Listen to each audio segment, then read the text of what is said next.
Ah, sinabi mo rito, apat na, ini-emphasize mo pa, apat na bodyguard ni Nograles, pinatay mo, hinulog mo sa dagat. Talagang paulit-ulit na itinanong sa'yo, sigurado ka ba na bodyguard ni Nograles yun? Sigurado ka pa, sabi mo sigurado ka. Ngayon, nung idininay ni Nograles na wala siyang bodyguard na namatay o nakidnap o isinalvage, nagbago na naman yung statement mo na, ay, hindi pala yung kay Nograles. Paano kaya kung hindi nagsabi si Nograles, no, si Nograles na wala siyang bodyguard na apat na namatay, magbago kaya ang statement mo doon sa pinindigan mo na tao niya? Dili na magbago ang akong kwan, sir. Ang akong testimonya, sir. Pero nung nagtestify si Nograles, sabi niya na wala siyang tao, nagbago yung mensahe mo na hindi pala yon sa tao ni Nograles. Okay. So, isa na yun doon ha, isa na yun sa point doon. Nung sinabi mo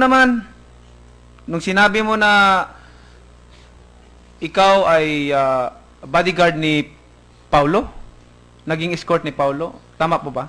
Dili, sir, dili. Nikuyog lang ko mga pila kahigayon, sir. Sumama lang Dili daw, ako, hindi daw sa may bodyguard ni Paulo, mga pulis, sir. Okay. Ang sabi daw niya, Mr. Chairman, hindi daw siya bodyguard ni Paulo, sumasama lang daw sa ilang beses. Ilang beses. Oh.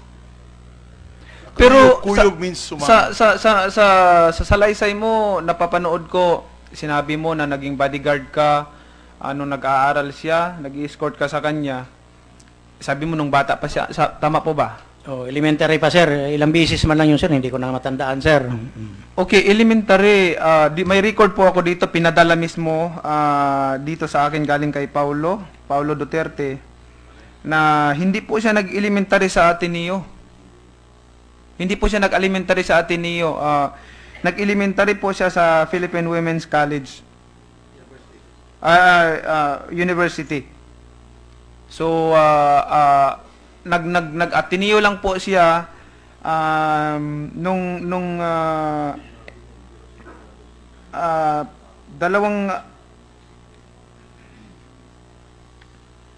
nag-Ateneo lang po si Paulo nung college na po siya. Dili na usahay, sir, kay malimot na ko tungod sa kadaghan ng gihuna-huna na ako, sir. Kung usahay, malimot na ko. Minsan daw, nakakalimot na daw siya. Sa dami daw niyang iniisip na nakakalimutan na daw niya yung unang testimony niya. In a cross-examination like this, okay, in a cross-examination like this, okay, kung ikaw nagtestimony sa sarili mo, kung ikaw nagtestimony sa sarili mo, hindi mo pwedeng makalimutan dahil nandiyan sa puso mo yan at sa kaisipan mo.